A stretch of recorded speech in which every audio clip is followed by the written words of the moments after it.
Hey everyone, today I'm going to show you some VR accessories that I use on a day-to-day basis, as well as test out some new ones that I've never tried before. So without wasting any more time, let's get right into it. First up, to get through the boring stuff, I want to talk about aftermarket head straps. If you've ever worn a Quest headset, you know an aftermarket head strap is absolutely necessary. The ones that they come with are extremely uncomfortable. Now, I've tried Kiwi, Bobo, which are the two main brands. I've tried the official Meta head strap. I've tried countless different Chinese no-name brands, and by far the best is Kiwi. For whatever reason, whenever I use the Kiwi head strap, the headset feels about 3 times lighter. The Meta one is pretty good as well, but it is $70 instead of $40, and it doesn't have that cushion on the top strap that the Kiwi one does. I also use a Kiwi facial interface. I really like it because I could just take off the leather face pieces and wash them underwater after a sweaty game session and then throw them back on. I did have an issue where the bottom Velcro pieces that hold it on fell off, but it hasn't affected holding it at all, and I didn't really notice it, but I did notice them come off, and I figured that was important to mention. 2 more things that I think are absolutely necessary for all VR enthusiasts. Number 1 is just a shirt. Every time I plug my headset in, I throw a shirt over it.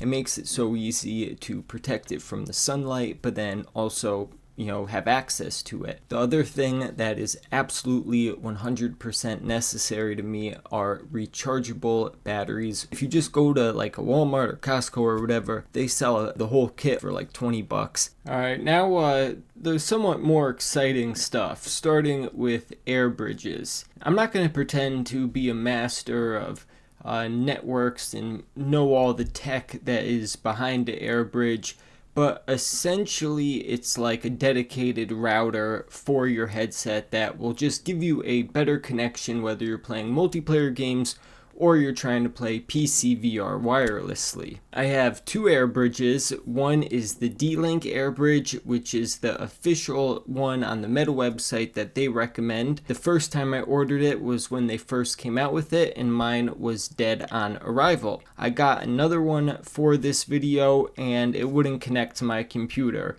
So, short story long, I wouldn't recommend the D-Link air bridge. The real one I'm going to be showing you today that I actually got results from is one from a company called Prism XR. It is, I think, called the Pupus. Yep, the Pupus S1. That's kind of a weird name. Pupus makes me think of pubis, but I'm sure there's a reason for it. But yeah, so I tested that, and I tested it against a regular just wireless connection. And I definitely, you could see it from the performance overlay here, had a way more stable connection with the Prism XR. But yeah, I was pretty happy with it, and I really like the design. I love how it looks like a miniature PS5. Next up, I have this cool little device. It is a infrared light by this company Or0.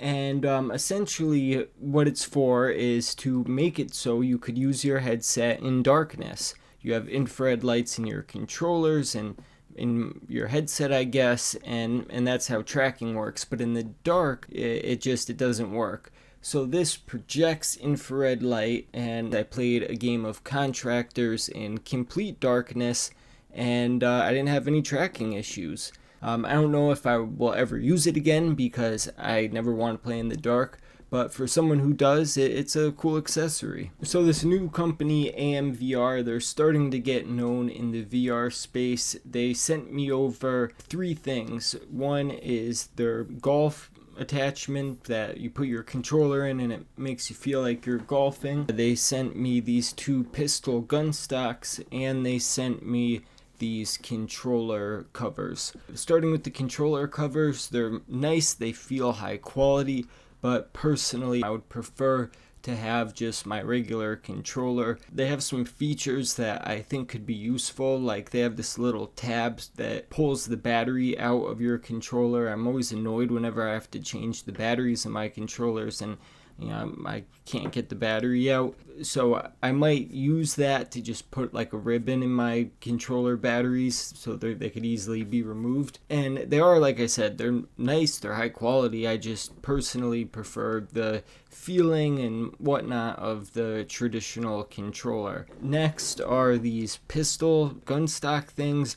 These, I can't sugarcoat it, they are terrible. You're not like holding anything, so they're only really there for show. So maybe if you're a streamer or something, but they're also incredibly inconvenient if you're only using pistols in a game, which you never really do, but let's say you are for whatever reason. The thumbstick kind of overlaps with where your thumb goes, so your thumb hits the top of the gun, and it's just, they're uncomfortable and they don't feel good. I definitely don't know why people buy them.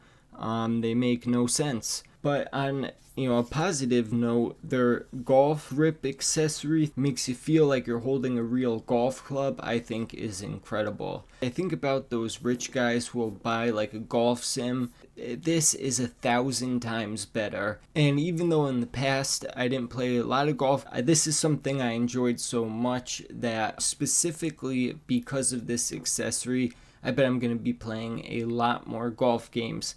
For me, VR is all about immersiveness, and this does a great job at helping you feel like you're actually playing golf. So yeah, definitely would recommend that. If you look at pretty much any VR YouTuber, they all use a mic called the Antlion Mod Mic. It's affordable and it's high quality and it's wireless. It's great. They're developing a second generation, but they're a little behind on it. So in the meantime, they released this. This is the USB mod mic.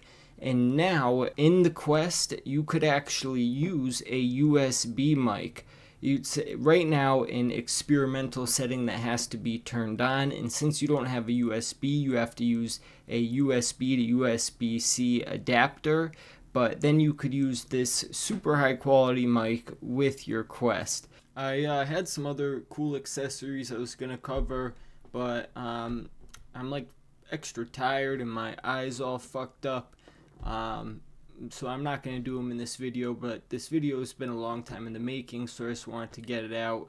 The other stuff was this like capture card for HDMI, to your Quest, but honestly I just do a wireless connection. I don't care if there's a little extra latency.